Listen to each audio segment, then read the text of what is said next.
ආයුබෝවන් කියලා ඔයාලා හැමෝම ආදරෙන් පිළිගන්නවා මගේ YouTube channel එකට. මම අද ඔයාලට කියලා දෙන්නේ කොහොමද හරිම ලේසියෙන් රසවත් පරිප්පු කරි එකක් හදාගන්නේ කියලා. මම මෙතන අරගෙන තියෙනවා 2-3 දිනකට ඇති වෙන ප්‍රමාණයට හොඳට සෝදලා පරිප්පු ටිකක්.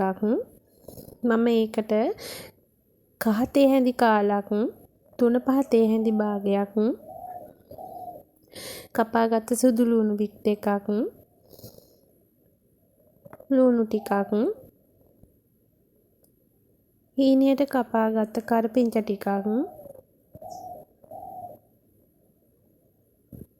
රම්පේ කෑලි 2-3ක් සහ හීනියට කපාගත්ත අමු මිරිස් කරල් 2ක්. මම දැන් මේ පරිප්පු එක වැහෙන ප්‍රමාණයට වඩා වැඩියෙන් වතුර ටිකක් එකතු කරගන්නවා.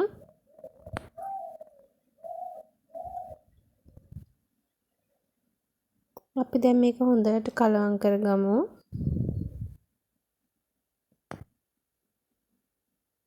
මේක කලවම් කරගෙන විනාඩි 10ක් විතර වැඩි ගින්දරේ පියන වහලා අපි මේක තැම්බෙන්න තියමු.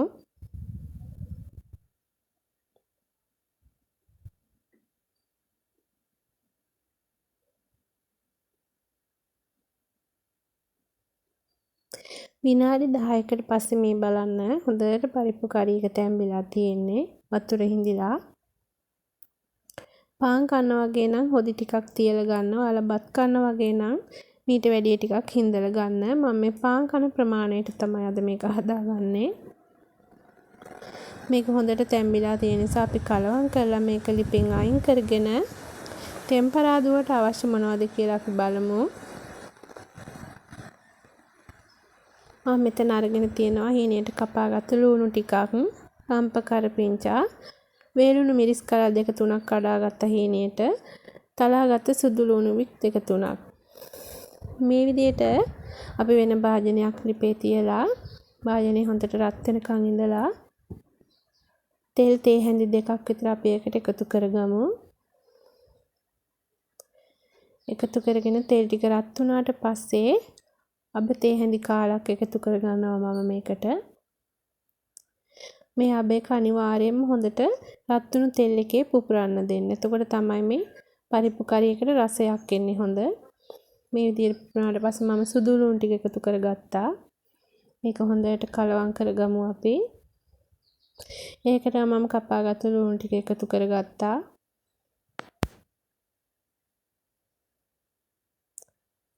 දැන් කරපිංච ටිකත් එකතු කරගත්තා. රම්ප ටිකත් එකතු කරගත්තා. වේලුණු මිරිස් කරල් ටික සහ මම මේකට එකතු කරගන්නවා කෑලි මිරිස් තේ හැන්දක් විතර. මේ ටික හොඳට කලවම් කරලා ටෙම්පරාදු වුණාට පස්සේ අපි මේකට අයින් කරගත්ත පරිප්පු ටික දාගමු මේ විදිහට. දාලා මේක හොඳට කලවම් කරගමු. මේ සුදු ලුණු තලලා ගන්න එකෙන් සහ මේ අබ පුපුරන්න තියලා ටෙම්පරාදු හදා ගන්න එකෙන් හරිම රසවත් වෙනවා මේ පරිප්පු කරි එක.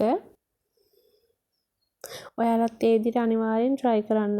හුඟක් රසවත් සහ ලේසි මේ විදිය. මේ බලන්න හරිම ලස්සනක් සුවඳක් පාටක් තියෙනවා මේ පරිප්පු කරි එකේ. මම දැන් තමයි ලුණු එකතු කරගන්නේ. මොකද මේ සමහර පරිප්පු තැම්බෙන්නේ නැහැ මුලින්ම ලුණු දාගත්තාම. ඒ නිසා මම හැමදේම එකතු කරලා පරිප්පු එක තැම්බුණාට පස්සේ තමයි ලුණු එකතු කරගන්නේ. ඔයාලා කැමති නම් පරිප්පු එක තැම්බීගෙන එනකොට ලුණු එකතු කරගන්න පුළුවන්. මේ විදිහට අපි හොඳට කලවම් කරගමු. මේ බලන්න මේ පරිප්පු එක හරිම ලස්සනයි සහ රසවත්. ඔයාලත් මේ විදිහට හදලා බලන්න. කමෙන්ට් කරන්නත් අමතක කරන්න එපා. සුබ දවසක් ඔයාලට.